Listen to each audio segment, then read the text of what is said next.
Hola a todos, mi nombre es Giselle Quintero, estudiante del séptimo semestre de Derecho de la Ilustre Universidad Santa María.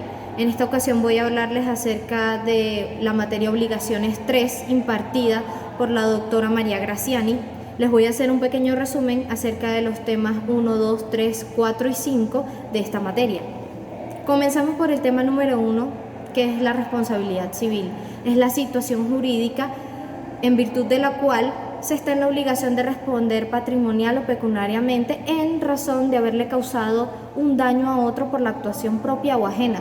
La responsabilidad civil se puede dividir en dos: la responsabilidad civil contractual y la extracontractual. La contractual es el efecto inmediato del incumplimiento de las obligaciones derivadas de un contrato, mientras que la extracontractual es la que tiene lugar por el incumplimiento culposo de una conducta o obligación que no proviene de un contrato preexistente.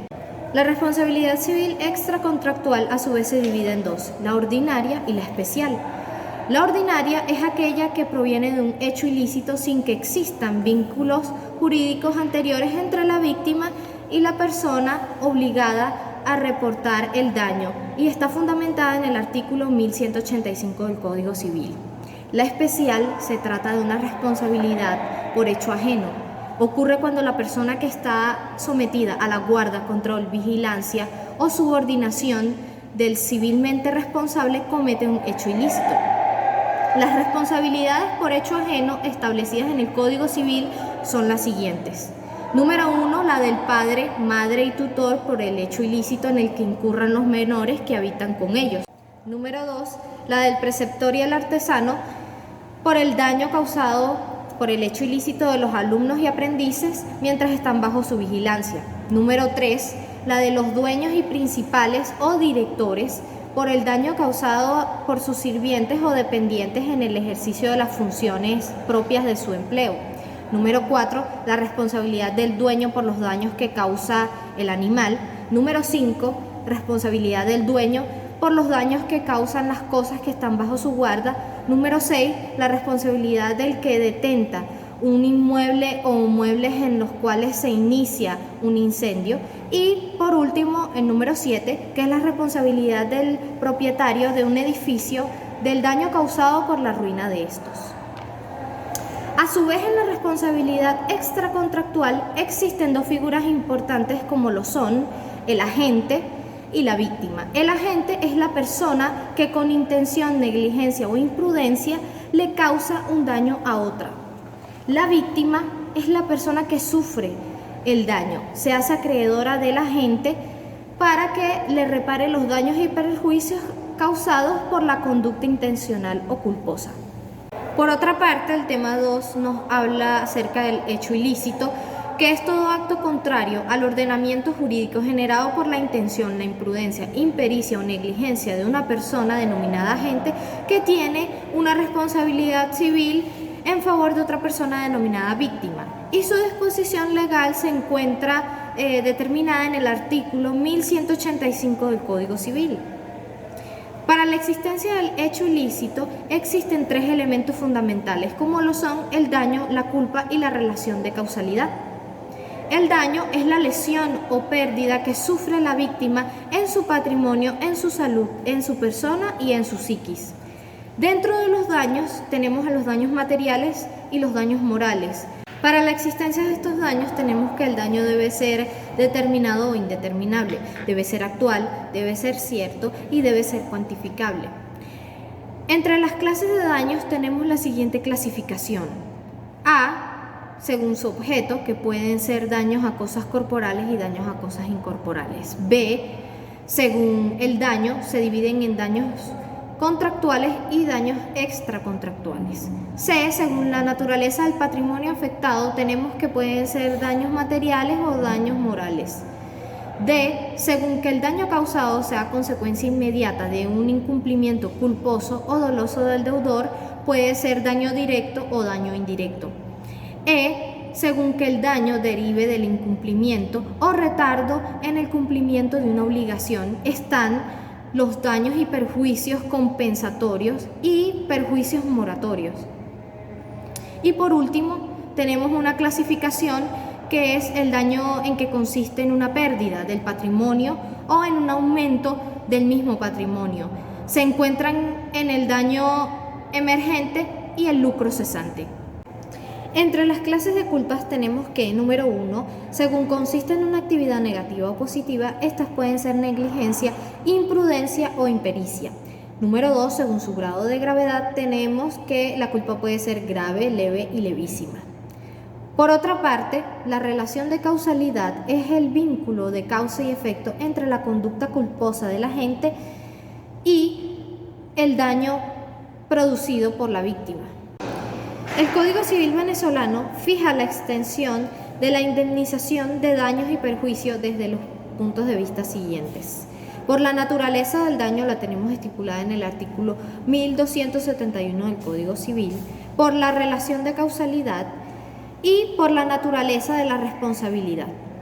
Existen dos formas de indemnizar. La primera es la reparación en especie, que es restablecer las cosas de la situación que tenían anteriormente, devolviéndole a la víctima el pleno disfrute de los derechos o intereses que le fueron lesionados.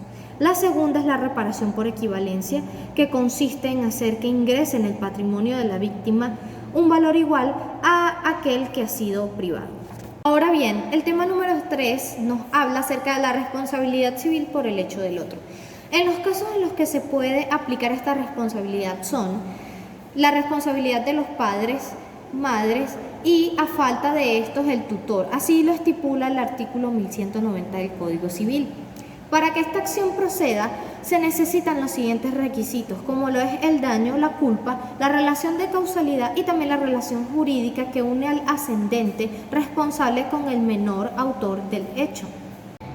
Por otra parte, entre las pruebas que el actor puede aplicar son las siguientes: la condición de paternidad o tutela, la condición de minoridad del agente del daño, la habitación del menor con la persona responsable y la demostración del hecho ilícito del menor y su quantum. En otro punto, entre las excepciones o defensas que puede alegar el civilmente responsable están la ausencia de culpa, la causa extraña no imputable, la imposibilidad jurídica o física de ejercer la guardia, que el menor no cometió el hecho ilícito y que no habita con él, entre otras. Por otra parte, tenemos la responsabilidad del preceptor y el artesano. Esta está estipulada en el artículo 1190 del Código Civil, que dice en su primera parte que los preceptores y artesanos no son responsables del daño ocasionado por el hecho ilícito de sus alumnos, aprendices, mientras estos estén bajo su vigilancia. Entre las excepciones y defensas que puede alegar el demandado, bien sea preceptor o artesano, están la falta de cualidad, que realizó su conducta culposa fuera del ámbito personal o espacial donde se le impartía la enseñanza, y que el profesor o artesano fueron prudentes y diligentes para evitar ese daño. En otro punto tenemos que la responsabilidad de los dueños y los principales está consagrado en el artículo 1191 del Código Civil, que nos dice que los dueños y los principales son responsables del daño causado por sus sirvientes y dependientes en el ejercicio de las funciones que han empleado. La víctima debe probar las siguientes características: el daño, la culpa del dependiente o sirviente, de la relación de causalidad, la relación de dependencia entre el dueño o principal y su dependiente o sirviente, y que la conducta de comisión u omisión la desplegó el sirviente o dependiente en el ejercicio de sus funciones con ocasión o por abuso de estas funciones. En otro punto también tenemos que el demandado puede alegar en su defensa lo siguiente: que el dependiente o sirviente no causó el daño. También tenemos que no exista la relación de causalidad entre la conducta culposa del sirviente o dependiente y el daño. También tenemos que el hecho ilícito lo causó el sirviente o dependiente sin estar en el ejercicio de estas funciones, las cuales han sido empleadas, y que la falta de cualidad, que el agente material del daño no es su dependiente ni su sirviente. Bien, seguido a esto, tenemos que el tema número 4 habla acerca de la responsabilidad de daños causados, pero esta vez por cosas y animales. Esta responsabilidad civil extracontractual causada por cosas la encontramos establecida en el Código Civil, en el artículo específicamente en 1193, que dice lo siguiente: toda persona es responsable del daño causado por las cosas que tiene bajo su guarda, a menos que puede que el daño no ha sido ocasionado por falta de la víctima, por el hecho de un tercero o por caso fortuito de fuerza mayor. Existen dos tipos de personas responsables en este tema, como lo son el guardián jurídico y el guardián material.